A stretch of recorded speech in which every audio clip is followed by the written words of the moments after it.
Hi, everyone. Welcome to this week's What's Up Wednesday. If you're new here, we meet with ECE Network members to share stories, resources, and more out to our community. We're going to be doing things a little bit differently today by having several of our very own ELV staff on with us. So we're going to get started today by having our Executive Director, Judy Williams, on, who's going to be interviewing our staff here with us today.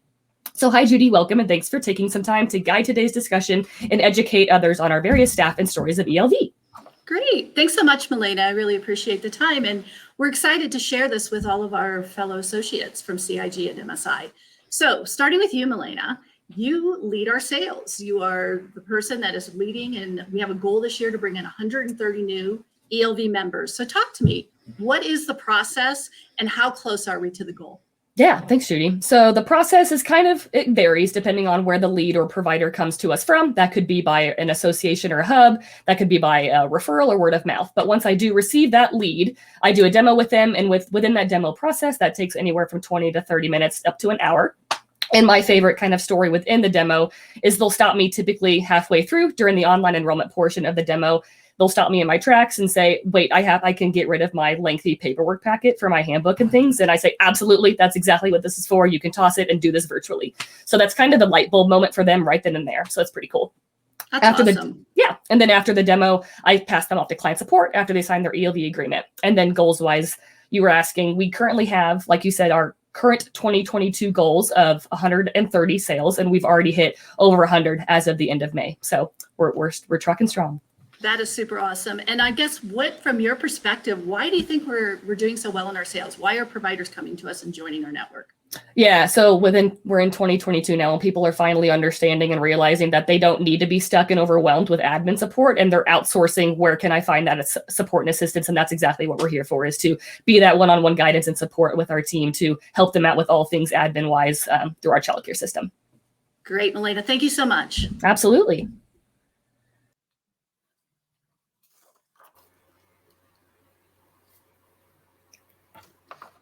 Hi, Ava. How are you doing today? I'm doing good. Hi, Judy. How are you? So, Ava, you are leading our client support team. So we just talked to Milena. She talked about how she does the sales, and then from there, she gets them set up with your team. So tell me, can you explain what does onboarding our new members mean? And how do we do that? Yeah. So onboarding, we use the word onboarding, which is a period of time that takes for each childcare provider to learn the main aspects of our system, Alliance Core. Onboarding usually splits up to 6 virtual meetings, each about an hour long. Some providers takes less than 6 meetings. Others may take more, but we focus on meeting providers where they are at, no matter what their technical background is. We will hold their hands as much they need, and we will teach them how to be a successful Alliance Core user, focusing on their priorities and their administrative needs. We do hear many kind feedbacks from our providers, and a lot of time I hear, as they look at us as their friends. So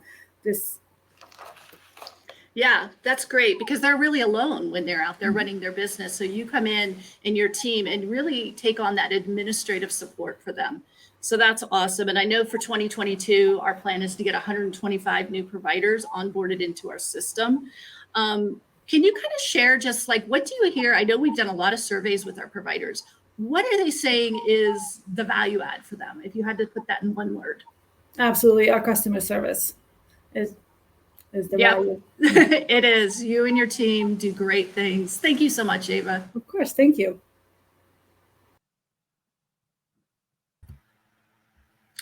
Hey, Tim, how are you? I'm doing well. How are you, Judy? Great. So Tim, as the director of our Early Head Start Childcare Partnership, which is our Tier 3 services, and it has a ton of federal requirements. And I'd love for you to kind of clarify, what are Early Head Start Childcare Partnerships? What does that mean when we say that? Sure. Well, that goes back to Head Start, which was established through the Head Start Act in 1965 to provide federally funded preschool services for low-income families with 3 to 5-year-olds. But it wasn't until amendments to the Head Start Act in 1994 the services were expanded to include children from birth to 3 years old, which became known as Early Head Start, or EHS. At the time and throughout the rest of the 90s and 2000s, Early Head Start services were delivered through center-based programs that typically exclusively served Head Start and Early Head Start eligible families, or through home visitation services. But in 2015, the first Early Head Start Child Care Partnership grants were awarded with the intention of integrating early Head Start enrollment within community-based childcare. ELV was part of this initial group of Early Head Start Child Care Partnership grant recipients in 2015, and we have formal EHS participation agreements in place with 39 ELV network members in 6 Colorado counties. Each agreement allows us to use a portion of each site's infant and toddler enrollment capacity to enroll into our EHS program. As you can see in the visual that is on the screen, if, for instance, there's a group of 8 infants or toddlers, we might enroll up to half or more of them in Early Head Start, while the other children and families enrolled still benefit from their program's participation through enhanced learning environments, safer facilities, more qualified teachers, and other benefits. Great. And I know, we already talked about, a ton of federal compliance. So how is ELV's program designed to ensure that we stay within federal compliance? What are the top things that we do to ensure that I don't go to jail? Well, as you can imagine, when we agree to accept over $5 million a year from the Office of Head Start, we also accept very specific obligations that come with that. Those obligations are detailed in the Head Start Act and the Head Start Program Performance Standards, but we have structured our program into 5 content areas that help us to organize our effort to implement services through our partners in compliance with the Head Start Act and the Head Start Program Performance Standards. Can you go to the next visual? There we go. So the 5 content areas are listed down the left side of this visual and include business development support for childcare partners, leadership development programming for directors and owners of childcare partners, professional development for infant and toddler teachers at childcare partner sites, family development support for enrolled families, and community development that relies heavily on our ability to establish and maintain community partnerships to make comprehensive services available to enrolled families. We document and monitor compliance efforts primarily within the ELV Alliance core system with site-specific continuous improvement plans, showing us where each partner stands in terms of EHS program implementation. So I think next you'll hear more from our content area managers and team of childcare partnership specialists and coordinators that live and work locally in each of the communities we serve. Right. Great. Thanks so much, Tim. Thank you.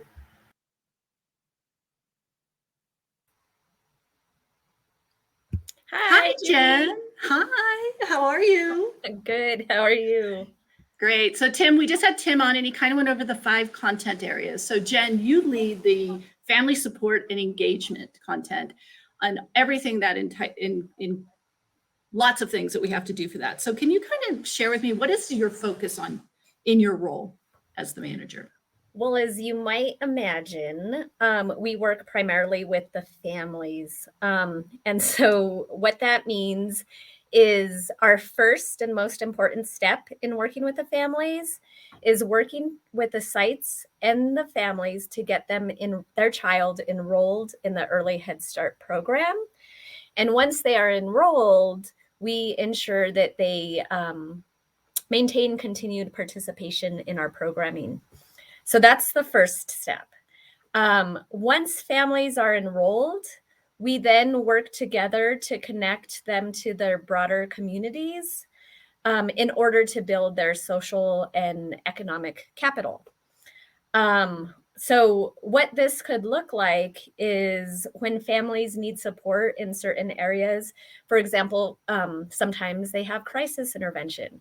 We have some funding that we utilize. It's our COVID rental and utilities assistance that has prevented over 20 families from eviction, which is super exciting. We also support families who just need connecting to a broader community resource.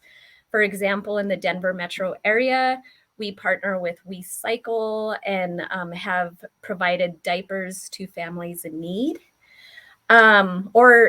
Another example is in Mesa County, we partnered with another agency to support food boxes during the height of the pandemic, just to support people getting fed. Finally, in terms of offerings around the social work piece, is families are allowed to do a family partnership agreement, which is our goal setting process that we do with them. to provide coaching and support in order to reach their goals.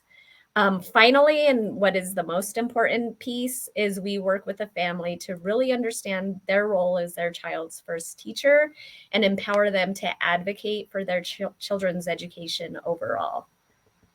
Great. Thanks so much, Jen. We're going to hear some more stories from the field from your team. So thank you. Thanks. Hi, Colleen. How are you? I'm doing well, Judy. How are you? I'm doing well. So Colleen, you are a child care specialist in Mesa County working with our partners up there. And I would love for you to tell us, what is family engagement? I know that it's something that we have to do, and tell us what that means. That's right. And I just took a quick snippet. Head Start Standards requires the integration of parent and family engagement strategies into all programs, services to support families' well-being and promote children's learning and development. I needed to say that. And essentially what that means is we, in our day-to-day care of children in our early Head Start environments, we are making sure to engage families on all levels of their children's learning, recognizing that parents are their child's primary teacher. And it's important to remember that. They're also required to have monthly or quarterly family engagement activities, typically after school hours, for all families and teachers to participate, which is really a nice opportunity for teachers and parents to get to know each other on a different level. And then often we see parents are meeting the parents of their child's classmates and their friends, and end up doing social opportunities outside of maybe a park on the weekend or a lunch together. So some of the examples over the last 7 years I've worked with the organization, there's many we could talk about, but I just chose some highlights of some of the family engagement opportunities. So it could be a barbecue, it could be a potluck with families, or it could be the site would provide the food.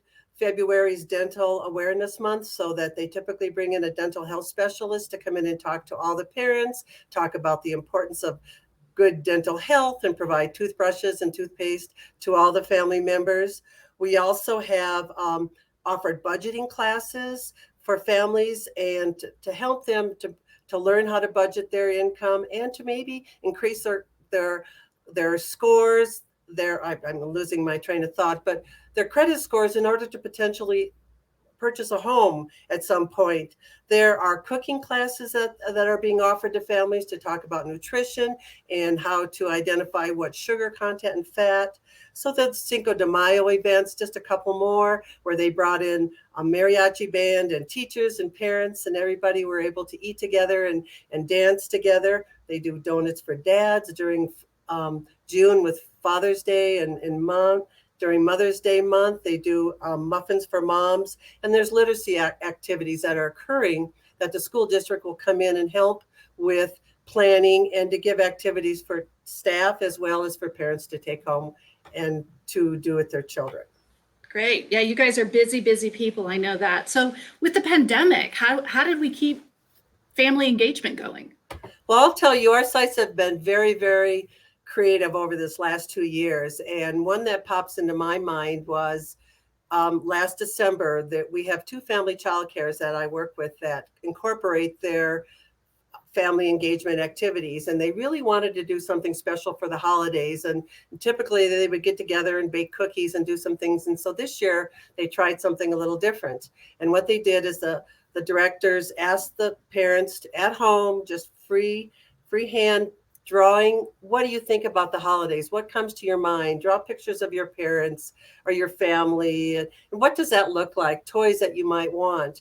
And then they got together via Zoom, and they were going to share their pictures and read a Christmas book.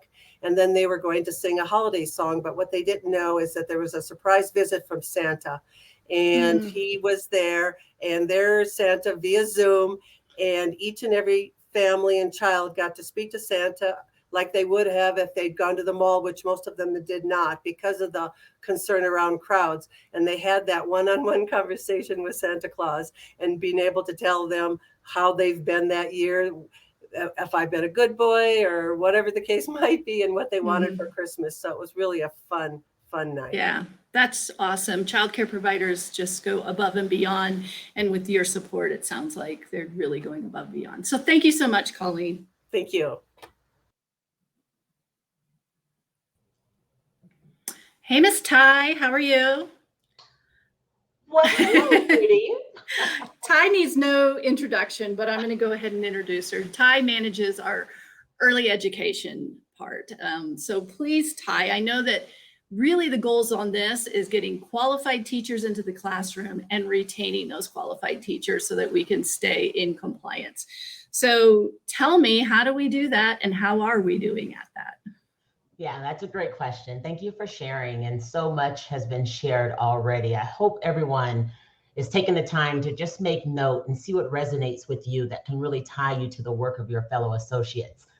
In regards to qualified teachers and how we support the workforce, we have partnered across all 6 counties with the local community colleges across Colorado that has really built a strong foundation to provide, in excess of our teachers receiving the state qualification, a career path so that way they can earn degrees beginning at the associate level, entering their bachelor's, and some have even gone on to obtain their master's degree. One of the best things that we add in this support is we also have qualified staff internally who have followed similar paths that have now taken the opportunity to mentor, guide, and support all of our teachers across our early Head Start childcare partnerships to continue on this continuum of professional development. We all know the importance of small children's brains. We understand birth to 5, how they are the most impressionable years. And why not have the most impressionable teachers to educate, train, and help support the growth and development of those small brains? Right. And you know, workforce is a crisis, childcare is a crisis, but you know, finding qualified teachers that want to work in this is tough. So what are some of the few things that we've done as to be able to incentivize teacher retention? That's a great question as well. You are on a roll with your Q&A today.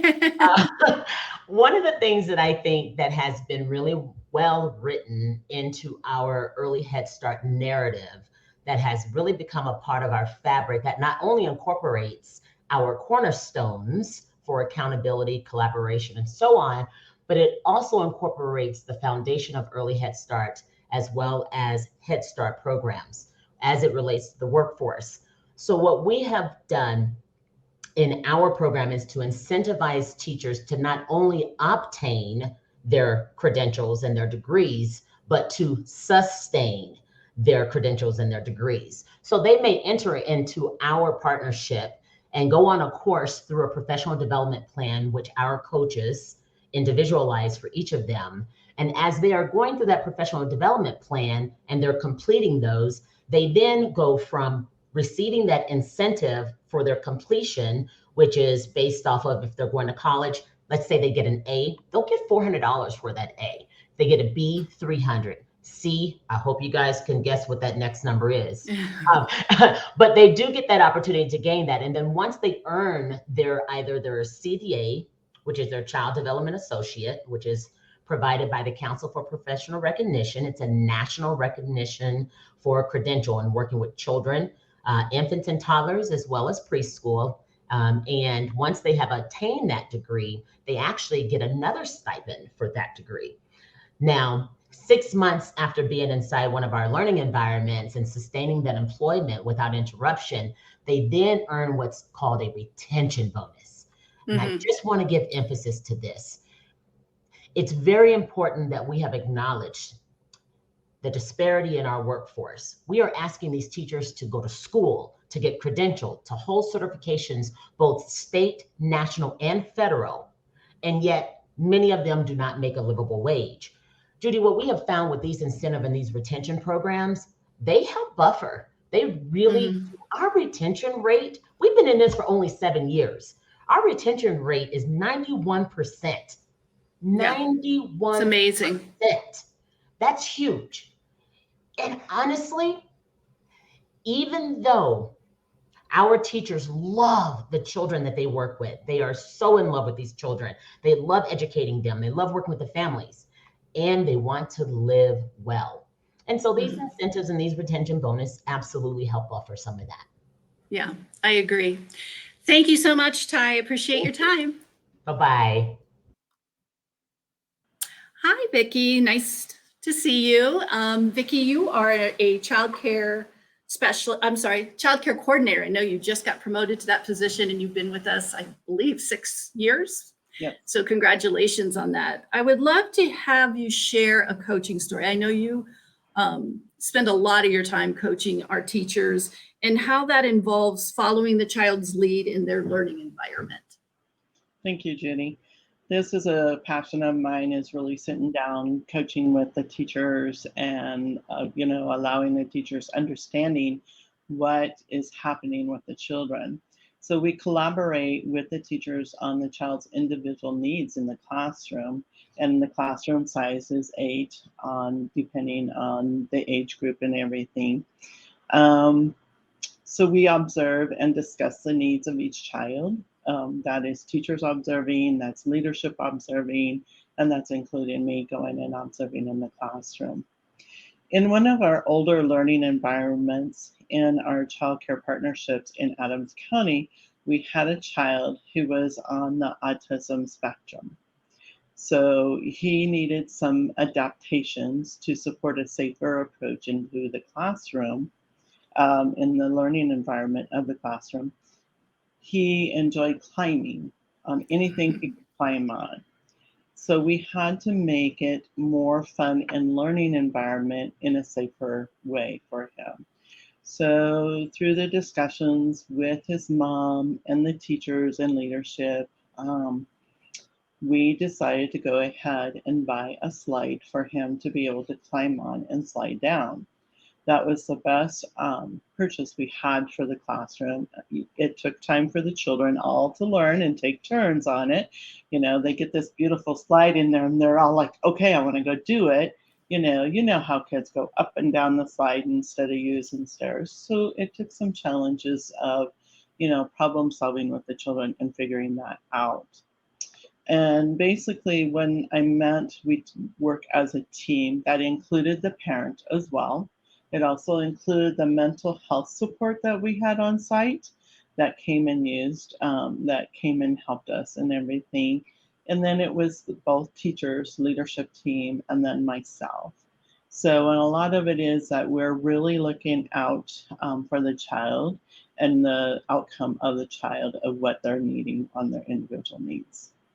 Great. Thank you so much, Vicki, for all you do. Thank you. Well, That's a wrap, Judy. Feel free to set it off with some final words. great. Thank you so much. And hopefully this gave you just a snippet of what our ELV team is doing every day to support providers, families, and children. It's a tough job and they all do great at it. So thank you so much. Thanks everyone for your participation. See you all next time.